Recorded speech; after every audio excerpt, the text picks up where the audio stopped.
While I was away on a business trip, my daughter-in-law moved my belongings to the garage and said, "My parents are getting the best room." I simply smiled. She had no idea I was worth $5 million. On Monday, I handed her a letter that, "I'm glad to have you here. Follow my story until the end and comment the city you're watching from, so I can see how far my story has reached." I stood in my own driveway at 11:30 p.m., exhaustion weighing heavy on my shoulders after 3 days in Chicago, closing a deal that would net my investment firm another $2 million. The porch light was off, which struck me as odd since I'd texted Marcus that my flight was delayed. At 62, I'd learned to notice these small details. The front door was locked, but I had my key. What I didn't expect was to find my bedroom door closed with a hastily written note taped to it. "Mom, you're in the guest room tonight. Juniper's parents arrived early. Thanks for understanding. Marcus." Understanding? I'd been traveling for work while they lived in my house rent-free for 2 years, and now I was being relocated like an inconvenient piece of furniture? I walked to the guest room and flicked on the light. Empty. Completely empty. Not even the old floral bedspread that had been there for years. Looking for something? I turned to find Juniper standing in the hallway, arms crossed, wearing that thin smile she reserved for moments when she thought she held all the cards. Her blonde hair was perfectly styled despite the late hour, and she wore the designer pajama set I'd bought her last Christmas. "Where are my things, Juniper?" "Oh, those old things? I moved them to make room for my parents. They're visiting for 2 weeks, and they deserve the best accommodations." She tilted her head, studying my reaction. "You don't mind, do you? I mean, you're hardly ever here anyway. Where exactly did you move my things?" "The garage. Don't worry, I covered everything with plastic sheets. Very thoughtfully, I think. The garage." She'd moved my belongings, my clothes, my mother's jewelry box, photographs spanning decades of my life, into the garage like discarded Christmas decorations. "Juniper, that's my bedroom." Her laugh was light, almost musical. "Well, technically, it's Marcus's bedroom now. We are married, after all. And since my parents are here to meet their grandson properly, they get the guest room. It's only logical that you'd take the alternative space." Alternative space.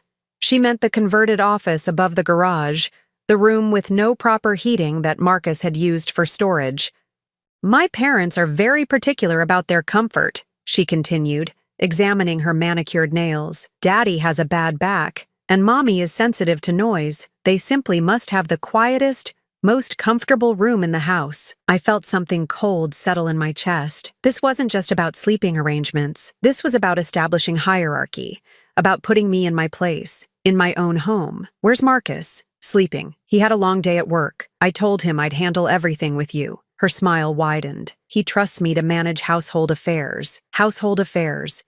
In the house I'd bought and paid for, using money from investments she couldn't even pronounce. "I see." I kept my voice level, though my hands were trembling slightly. "And you decided this without consulting me." "Oh, Mom," she said, using the title like it was something distasteful she had to swallow. "You always make such a big deal out of everything. It's just temporary.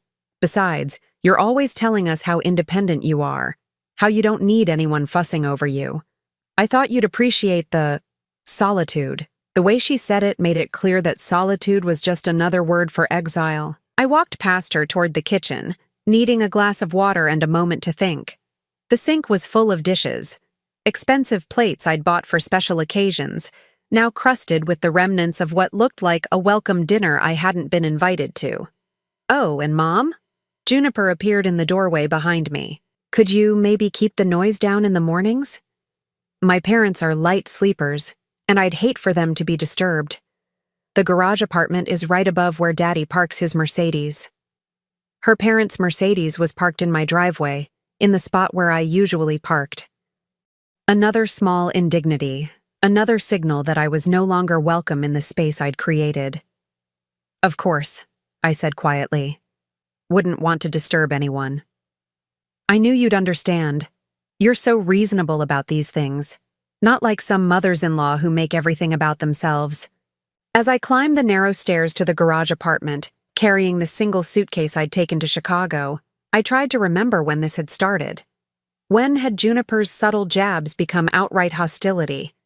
When had my son stopped seeing me as his mother and started seeing me as an obstacle to his wife's comfort? The garage apartment was exactly as cold as I'd expected.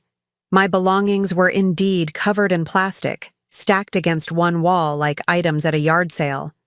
I pulled back one sheet and found my mother's quilt, the one she'd sewn by hand during the Depression.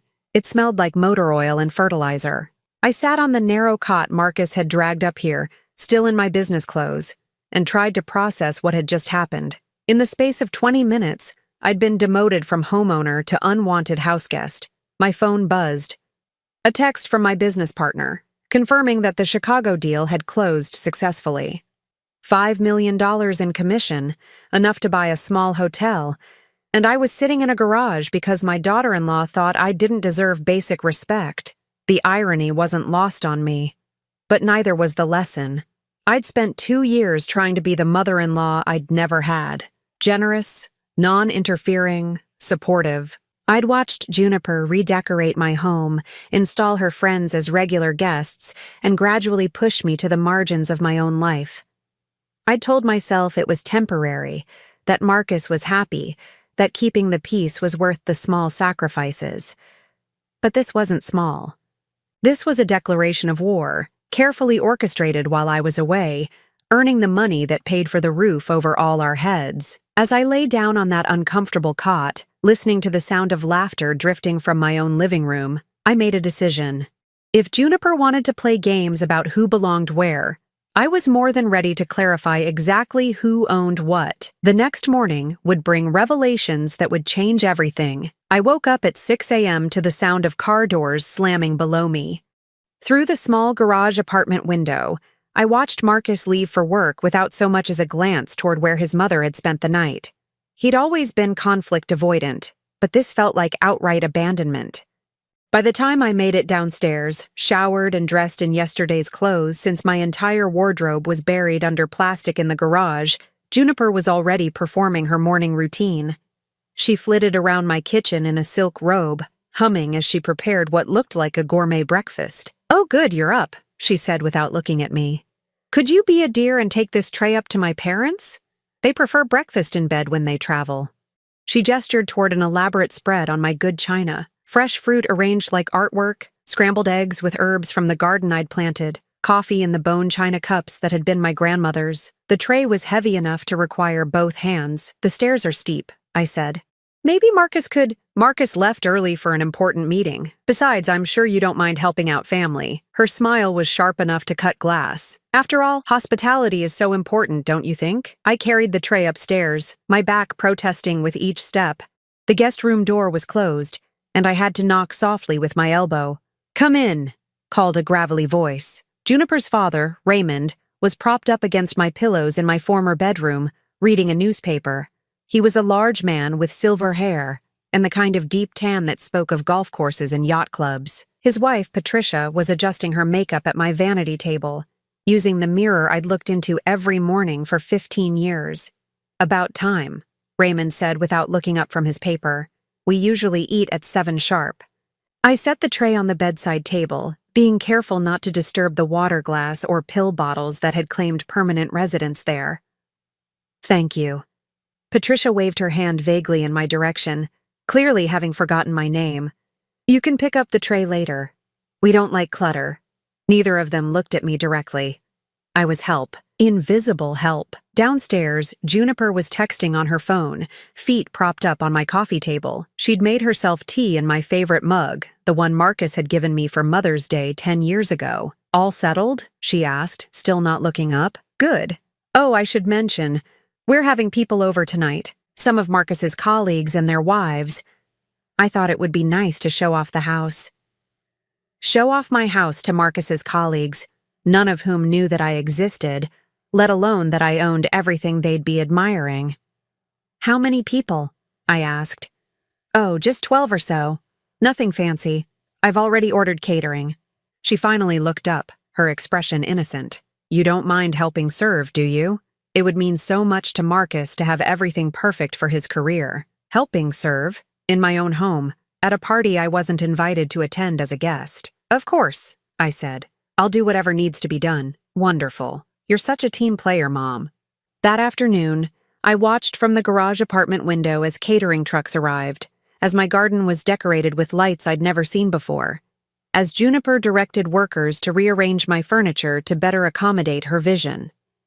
She'd transformed my home into a stage set, and I was apparently cast as the help. When evening came, I was handed a black dress, one of mine, retrieved from the garage storage, and told to make myself presentable. The dress smelled like motor oil, but I put it on anyway. The party was in full swing by 7. I moved through my own living room carrying trays of champagne and hors d'oeuvres, invisible to guests who complimented Juniper on her beautiful home and her exquisite taste. "You have such a lovely house," gushed a woman in pearls, cornering Juniper near the fireplace. "Did you decorate it yourself?" "Thank you," Juniper beamed. "It took forever to get it just right. Marcus and I have such specific tastes, you know. We wanted everything to be perfect. Marcus and I, as if I had never existed. And the location is divine," continued the woman. "You must have paid a fortune for this neighborhood."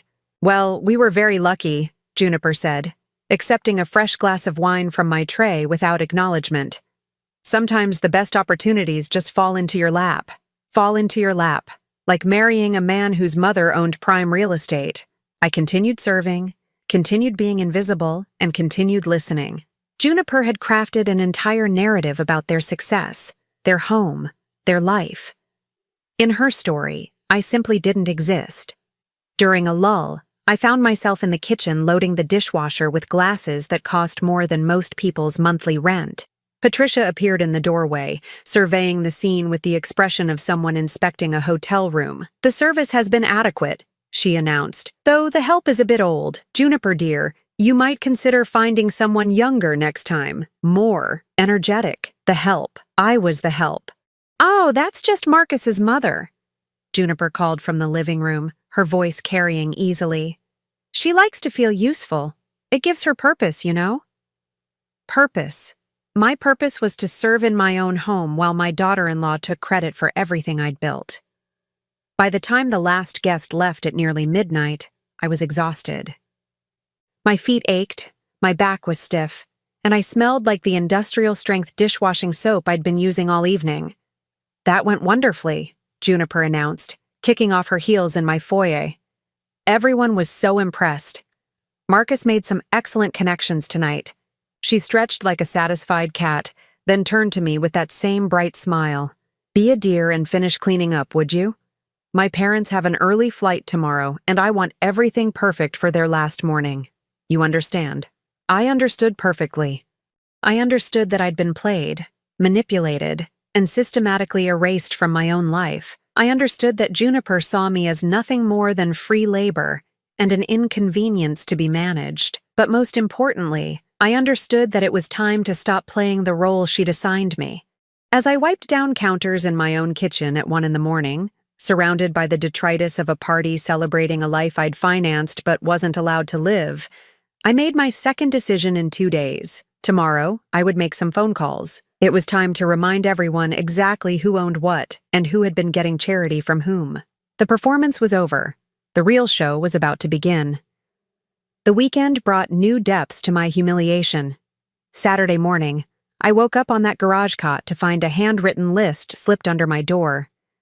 Juniper's perfect cursive spelled out my weekend responsibilities: laundry, grocery shopping, meal preparation, and something called property maintenance that apparently included washing both cars and weeding the garden. At the bottom, she'd added a cheerful postscript: "Thanks for being such a sport about everything. You're the best, Jay." I folded the note carefully and placed it in my purse next to yesterday's crumpled schedule. Evidence. I was learning to document everything. By noon, I'd completed half the list when Juniper's voice rang across the yard. She was standing on my back patio with 2 neighbors, Joan and Mrs. Henderson, both women I'd known for over a decade. "Oh, there she is," Juniper called out, waving at me like I was a child. "Marcus's mother is such a help around the house. We're so grateful she's found something to keep her busy in her retirement." Joan looked confused. "Beulah, but isn't this your—" "She just loves feeling needed," Juniper interrupted smoothly. It's so sweet how some older people find purpose in helping family. She insists on doing the yard work herself. We can barely stop her. I was kneeling in my own garden, hands covered in dirt, while my daughter-in-law painted me as a charitable case who needed busy work to feel important. The neighbors nodded sympathetically, clearly buying into Juniper's narrative of the helpful grandmother-in-law who lived with them out of necessity. Well, she certainly keeps things beautiful, Mrs. Henderson said. The garden has never looked better. Oh yes, she has such a green thumb, Juniper agreed. We're lucky to have her. Though between you and me, she can be a little set in her ways about how things should be done. You know how it is with older generations. They have their particular methods. Set in her ways. Particular methods. Code words for difficult, stubborn, probably a burden. That evening, I served dinner to Juniper's parents again, this time joined by Marcus, who'd finally made an appearance. I watched my son, the boy I'd raised alone after his father walked out, the young man I'd put through college while working 2 jobs, eat the meal I'd prepared without once meeting my eyes. Beulah makes wonderful pot roast, Patricia announced, as if I weren't standing right there. Very traditional, old-fashioned recipes. She learned from her generation, Juniper added. They really knew how to make do with simple ingredients. Make do. As if my cooking was some quaint remnant of harder times. Not the meals I'd perfected in this very kitchen over 15 years of hosting dinner parties that had impressed judges, business partners, and community leaders. Mom's always been a good cook, Marcus said quietly. It was the first acknowledgement of my existence he'd offered since I'd returned from Chicago, and it felt like scraps thrown to a stray dog. We're so appreciative, Raymond added, cutting another piece of meat. It must be nice for her to feel useful at this stage of life. This stage of life. At 62, I was apparently entering some twilight phase where being allowed to cook and clean for others was a privilege I should be grateful for. After dinner, as I loaded the dishwasher yet again, I heard Juniper on the phone in the living room. Her voice carried clearly through the open kitchen door. Oh, it's going wonderfully, she was saying. Better than I expected, actually. She's been so cooperative about the new arrangements. I think she finally understands that Marcus and I need our space to build our life together. A pause as whoever was on the other end responded, No problems at all. She's actually been quite helpful.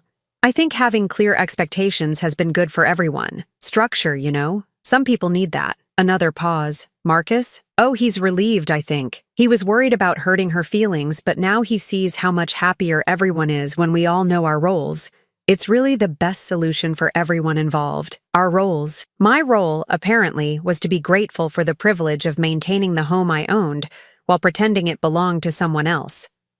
That night, lying on the narrow cot, I called my attorney, David Morrison, whom I'd worked with for over 20 years.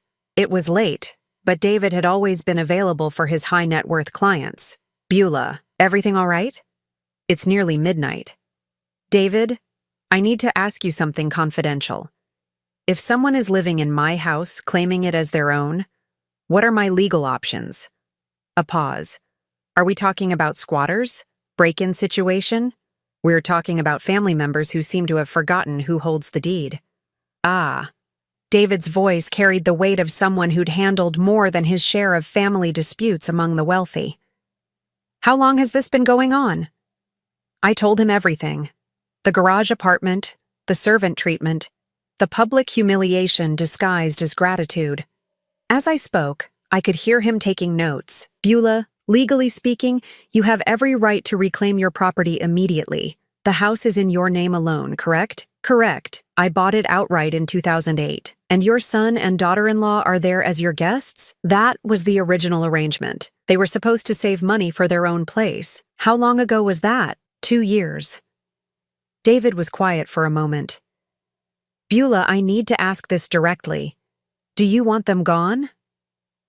I stared at the ceiling of the garage apartment, listening to the sound of laughter drifting from my own living room.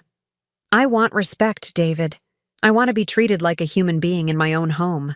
And if that's not possible, then yes, I want them gone. I'll draft some documents. Nothing aggressive, just a formal reminder of property ownership and guest privileges. Sometimes people need official letterhead to remember basic courtesy. After hanging up, I opened my laptop and began typing. If Juniper wanted to document my shortcomings and share them with neighbors, I could document a few things myself.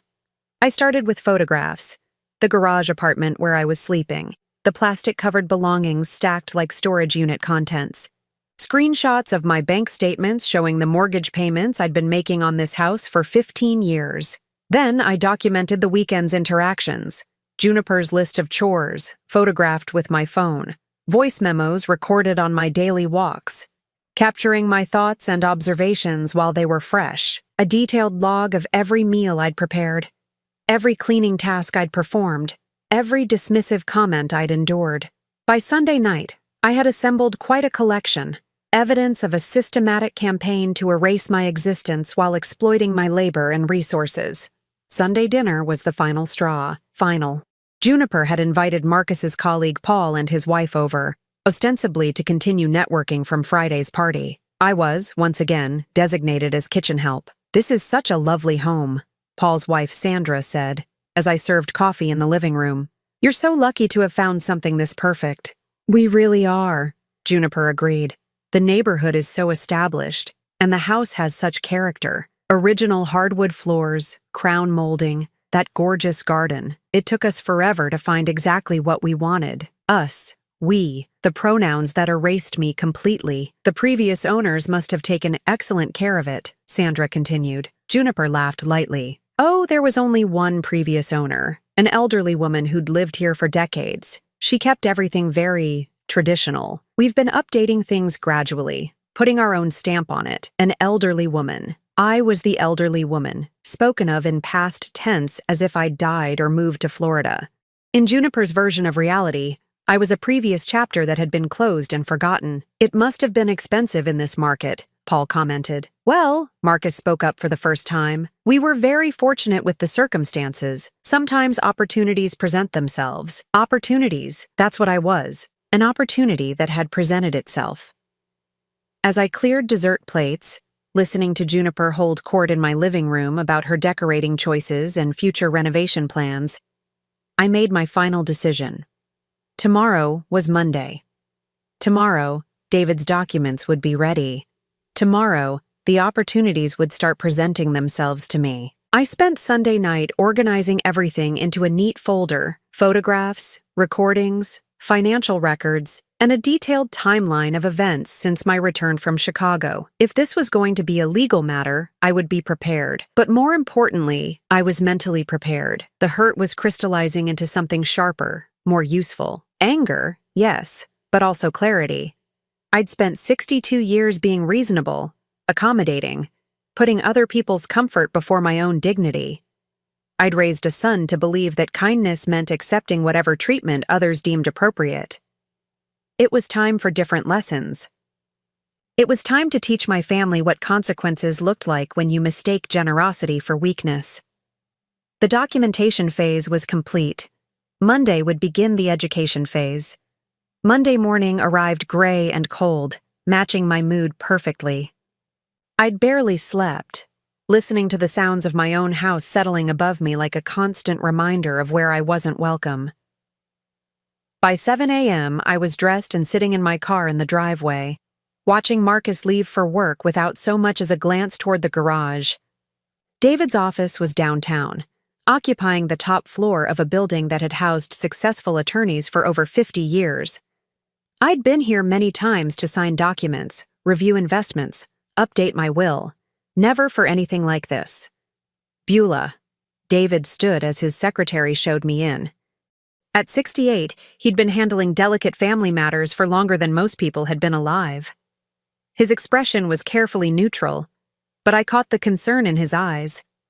"I have everything ready." He handed me a thick manila envelope.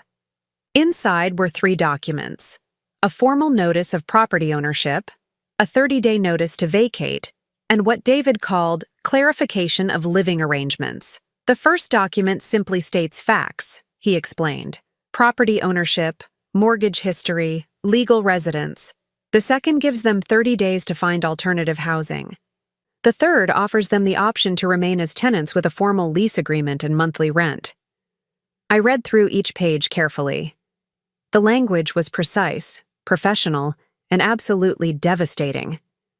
Every assumption Juniper had made about my circumstances was systematically dismantled with public records, financial documentation, and legal precedent. "How much rent?" I asked. "Fair market value for this neighborhood would be approximately $4,000 per month. I've included comparable rentals in the area. $4,000 per month. More than Marcus made in take-home pay. More than they'd saved in 2 years of rent-free living. And if they refuse both options? Then they're trespassers, and we proceed accordingly." David leaned back in his leather chair, studying my face. "Beulah, I have to ask, are you certain this is how you want to handle things? Family disputes can get very ugly very quickly." I thought about the garage apartment, about being called the help in my own home, about Juniper's performance for the neighbors. "David, it's already ugly. I'm just making it official. There's one more thing."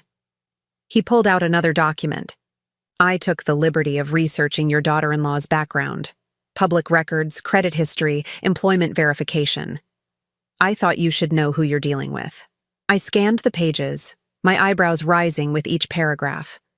Juniper's employment history was spotty at best, a series of part-time positions and gaps that she'd apparently filled by living with various boyfriends. Her credit score was abysmal. She had 2 previous bankruptcies and a string of unpaid debts that had been quietly settled by sources unknown. She's been bankrupt twice, most recently 3 years ago, just before she married Marcus. Interesting timing. The pieces fell into place with sickening clarity. Juniper hadn't fallen in love with my son. She'd found a solution to her financial problems. A man with a successful career, a comfortable lifestyle, and most importantly, a mother who owned valuable real estate. Does Marcus know any of this? That would be between husband and wife. But given that they've been married 2 years, and she's never held steady employment during that time. David shrugged diplomatically. I drove home with the documents on my passenger seat, their weight somehow both heavy and liberating. For the first time since Friday night, I felt like I had options. The house was quiet when I arrived. Juniper's car was gone.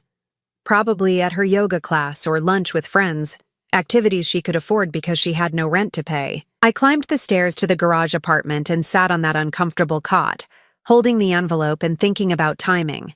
I could hand it to her immediately, get this over with quickly, or I could wait, let her dig herself deeper into the lie she'd constructed, let her get more comfortable in the role she'd assigned herself. The decision was made for me when I heard her car in the driveway at noon. I watched from the window as she got out carrying shopping bags from expensive stores, humming as she walked toward the house with the carefree air of someone whose biggest concern was which restaurant to try for lunch. I gave her an hour to settle in, then knocked on my own front door. "Oh, hi," she said, opening it with a slight frown. "Is everything okay? You look serious." "We need to talk, Juniper." "Of course. Come in. Come in." She gestured magnanimously, as if she were the hostess welcoming a guest. "Can I get you something? Tea? Coffee?" "No, thank you. This won't take long."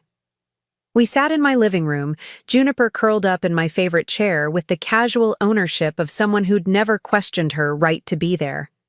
I remained standing, the envelope in my hands. "Juniper, I need to clarify some things about this house." "Oh?" Her voice was light, but I caught the flicker of wariness in her eyes. "I think there's been some confusion about our living arrangements, about who owns what, and who's responsible for what. I'm not sure I understand," but her hands had stilled on the throw pillow she'd been absently adjusting. I opened the envelope and pulled out the first document. "This is a copy of the property deed for this house. As you can see, my name is the only one on it. I am the sole owner of this property." Her eyes scanned the page, and I watched the color slowly drain from her face. "I've been paying the mortgage, taxes, insurance, and maintenance on this house for 15 years. Marcus and you have been living here as my guests." "Well, yes, but this," I continued, pulling out the second document, "is 30 days' notice to vacate the premises. You and Marcus have until the end of this month to find alternative housing." The silence that followed was deafening. Juniper stared at the papers in her hands as if they were written in a foreign language. "You can't be serious," she finally whispered. "I'm completely serious. However," I pulled out the third document, "I'm not unreasonable. If you prefer to remain here as tenants, I'm prepared to offer you a standard lease agreement at fair market rent." "How much?" Her voice was barely audible. "$4,000 per month, plus utilities." She looked up at me with an expression I'd never seen before. Not the smug superiority, not the condescending sweetness. This was raw panic. "We can't afford that." "Then I suggest you start looking for somewhere you can afford." But this is our home. Marcus grew up here. We've been living here for 2 years. As my guests who have apparently forgotten their manners."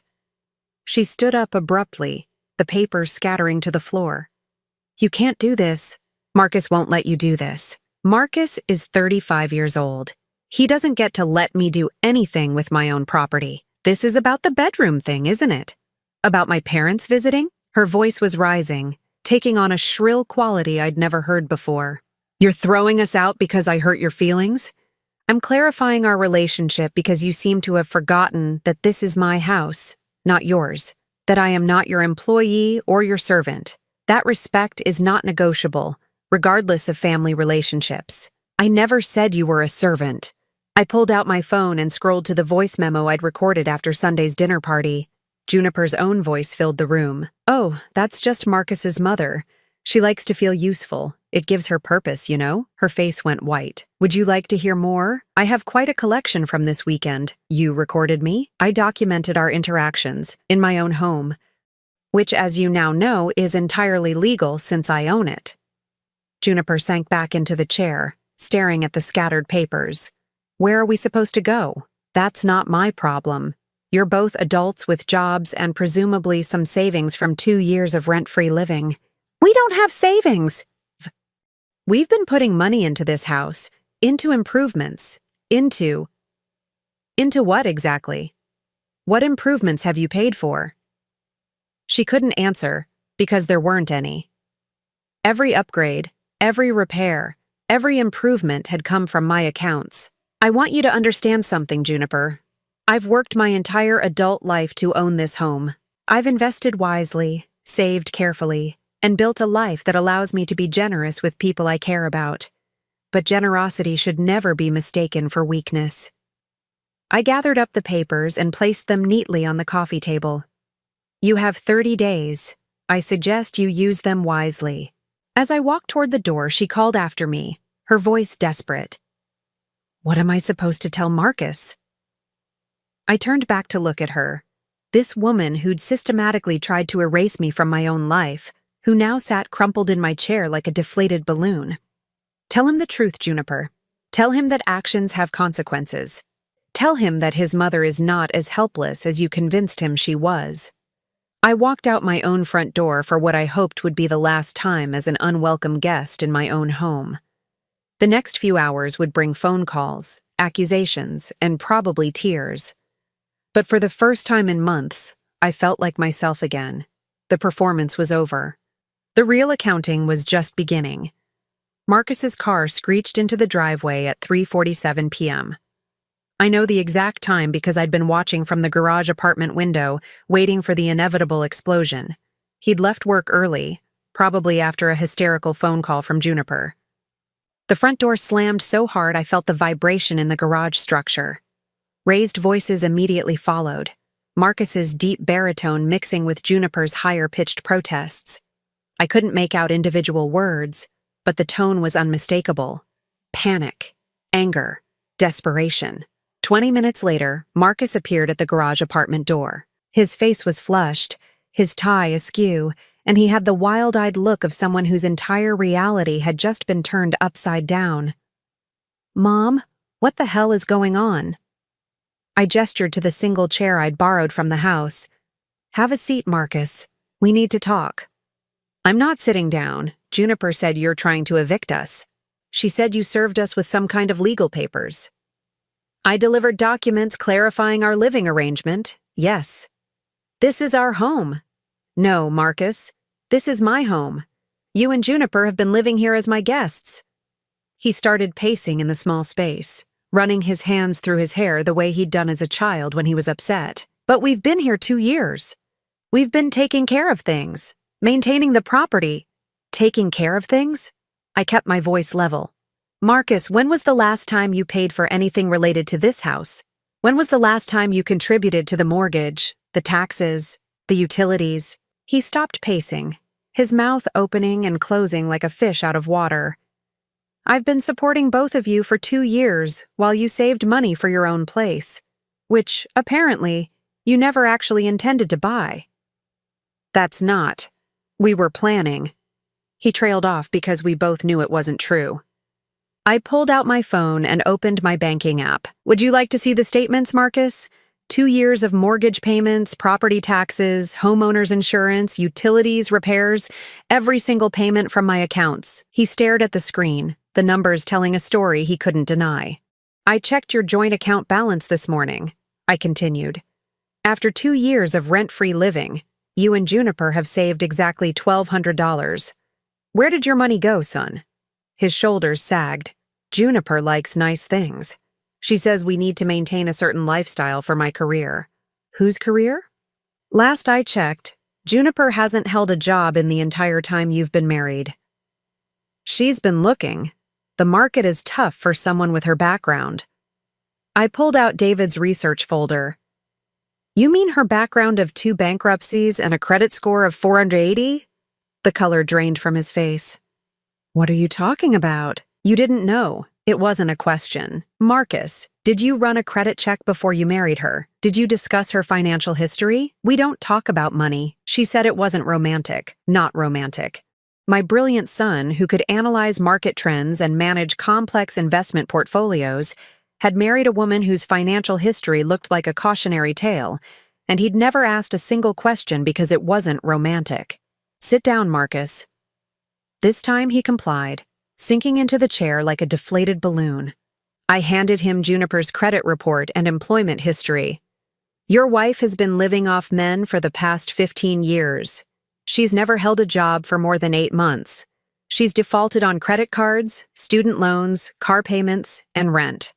She declared bankruptcy in 2018 and again in 2021, 6 months before she married you. He stared at the papers, his hands shaking slightly. This can't be right. It's all public record, Marcus. She found a man with a steady income and a mother who owned valuable real estate. She didn't marry you for love. She married you for financial security. You don't know that. Don't I? When was the last time she worked? When was the last time she contributed financially to your household? When was the last time she treated me with basic human respect? That last question hung in the air between us. Marcus had witnessed the casual dismissals, the condescending comments, the systematic erasure of my presence in my own home. He'd said nothing, done nothing, chosen his wife's comfort over his mother's dignity every single time. She's been good to you, he said weakly. Has she? Or has she been good to the lifestyle I provide? Marcus, 3 days ago she moved my belongings to the garage and gave my bedroom to her parents. She's had me serving meals and cleaning house like hired help. She's been telling the neighbors that I'm a charity case who lives with you because I need care. His head snapped up. She didn't say that. I pulled out my phone and played the recording from Saturday's conversation with Joan and Mrs. Henderson. Juniper's voice filled the small space, painting me as a pathetic older woman who needed busy work to feel important. Marcus listened with growing horror, his face cycling through disbelief, recognition, and finally, shame. She introduced me to your colleagues as the help, I continued. She told them I was the previous owner who kept things traditional. Past tense, Marcus. She's been systematically erasing me from my own life while taking credit for everything I've built. I didn't know. You didn't want to know. It was easier to let her handle things, to avoid conflict, to pretend that your mother's feelings didn't matter as long as your wife was happy. Tears started rolling down his cheeks. At 35, my son looked like the lost little boy he'd been when his father left us 27 years ago. I'm sorry, Mom. I'm so sorry. Sorry isn't enough anymore, Marcus. I've spent 2 years watching you choose her over me, over basic decency, over truth. I've watched you stand by while she humiliated me in my own home. What do you want me to do? I want you to grow up. I want you to take responsibility for your choices. I want you to decide what kind of man you're going to be. He wiped his eyes with the back of his hand. The 30-day notice. Is that real? Completely real. You and Juniper need to find somewhere else to live. But we can't afford rent anywhere decent on just my salary. Then Juniper needs to get a job. A real job. Not some part-time position she'll quit when it becomes inconvenient. She won't like that. Marcus, listen to yourself. You're a grown man worried about whether your wife will like the idea of contributing to your household expenses. What exactly does she bring to this marriage besides expensive tastes and bad debt? He couldn't answer, and that was answer enough. There's something else you need to know. I pulled out the final document from David's folder. I've been updating my will. As it currently stands, everything goes to charity. You're no longer my heir. The words hit him like a physical blow. Mom, no, please. I'm not doing this to punish you, Marcus. I'm doing it to protect assets I've spent my entire life building from someone who has proven she'll destroy anything she can't control. If you leave her, we'll revisit the situation. But Marcus, you need to leave her because it's the right thing to do, not because of my money. He sat in silence for several minutes, staring at the papers scattered on the small table between us. Outside, I could hear Juniper's voice on the phone, probably calling her parents or friends, spinning some version of events that cast her as the victim. She's going to fight this, he said finally.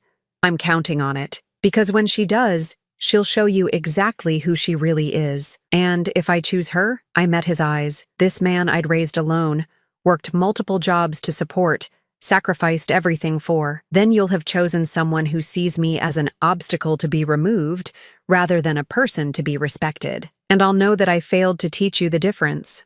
Marcus left without saying goodbye. Through my window, I watched him walk back to the house with the slow, heavy steps of someone carrying an unbearable weight. The front door opened and closed quietly this time. The real fight was just beginning, but for the first time in months, I felt like I was on solid ground. I wasn't hiding in a garage apartment anymore. I wasn't pretending that love meant accepting abuse. I was standing up for myself, and it felt like coming back to life.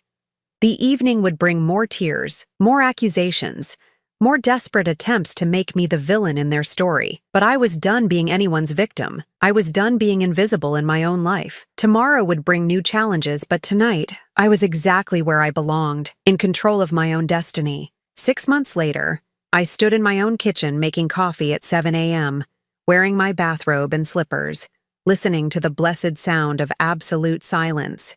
No demanding voices, no passive-aggressive sighs, no footsteps overhead reminding me that I was unwelcome in my own space.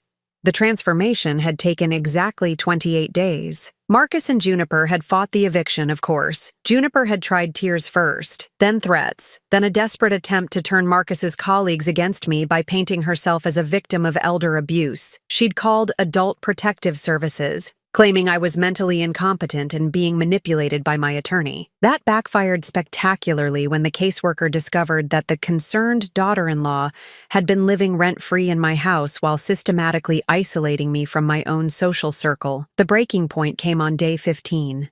I arrived home from lunch with my neighbor Joan, a relationship Juniper had nearly destroyed with her lies, to find Juniper in my bedroom, photographing my jewelry and valuables.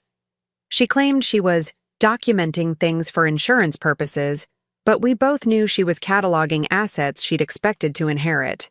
Insurance purposes, I'd asked, standing in my own doorway watching her rifle through my mother's jewelry box. Well, at your age, it's important to keep track of valuable items. For security reasons.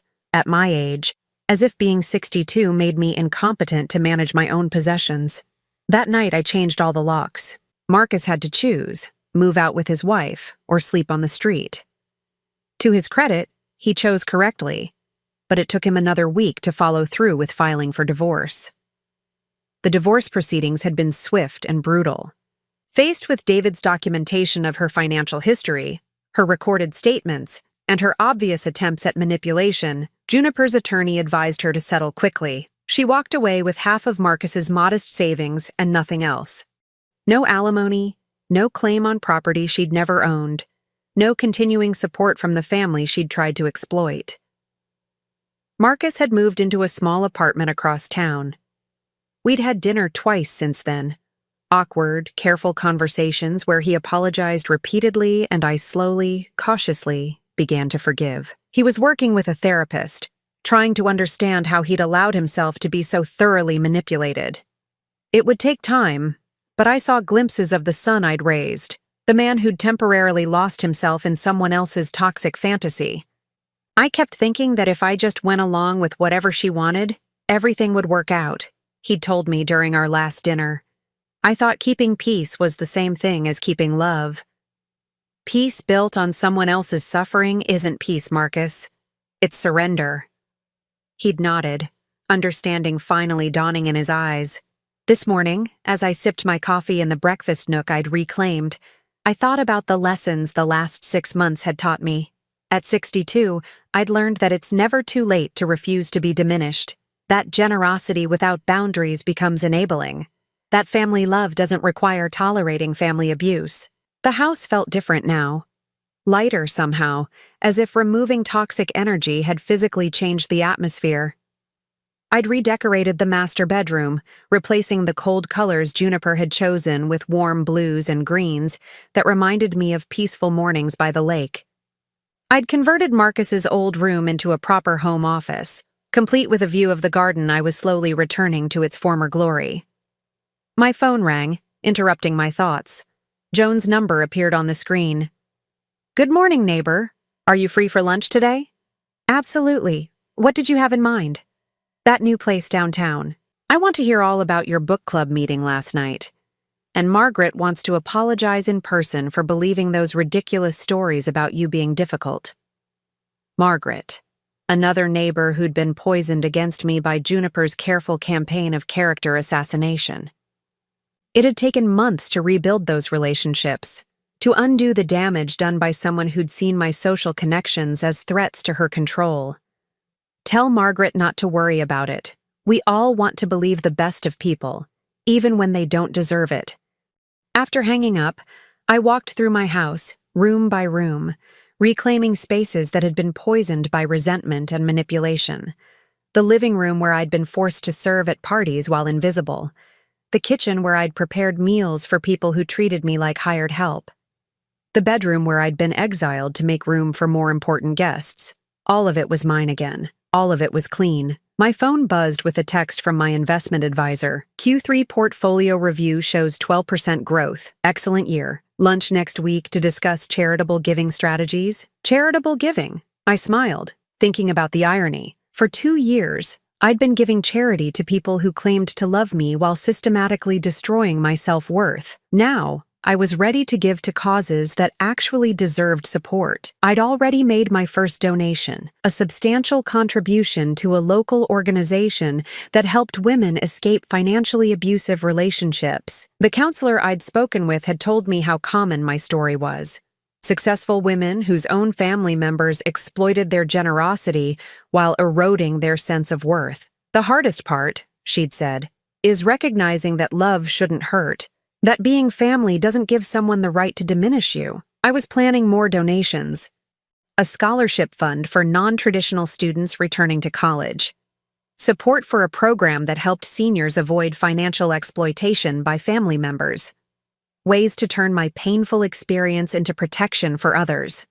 The doorbell rang, interrupting my thoughts. Through the window, I saw a delivery truck and a young woman with a clipboard. "Beulah Morrison, I have a delivery for you." She handed me a large box, surprisingly heavy. The return address was unfamiliar, but when I opened it inside, I found a beautiful arrangement of orchids and a handwritten note. "Dear Mrs. Morrison, thank you for your donation to our women's shelter. Your generosity will help 12 women and their children transition to safe, independent living. Your story inspired our entire staff. With gratitude, Sarah Chen, Executive Director." I set the orchids on my dining room table, their elegant purple blooms a perfect contrast to the afternoon sunlight streaming through windows that were finally, completely mine. That evening, I sat on my back patio with a glass of wine, watching the sunset paint the sky in shades of orange and pink. My garden was thriving again, the flowers blooming without the shadow of resentment that had hung over everything for so long. My phone showed missed calls from an unknown number, probably Juniper, trying one more manipulation, one more attempt to rewrite history in her favor. I deleted the voicemails without listening. That chapter of my life was closed. Instead, I opened my laptop and began typing an email to my attorney. David, I'd like to schedule a meeting to update my will. I'm ready to restore Marcus as my primary beneficiary, with conditions. I want to establish a trust that requires him to maintain steady employment and complete financial counseling before accessing inheritance. I also want to set up the charitable foundation we discussed. It's time to put my resources to work for people who truly need them. I sent the email and closed the laptop, feeling a deep sense of satisfaction. At 62, I wasn't winding down my life, I was redesigning it. I wasn't a victim of family exploitation, I was a survivor who'd found her voice again.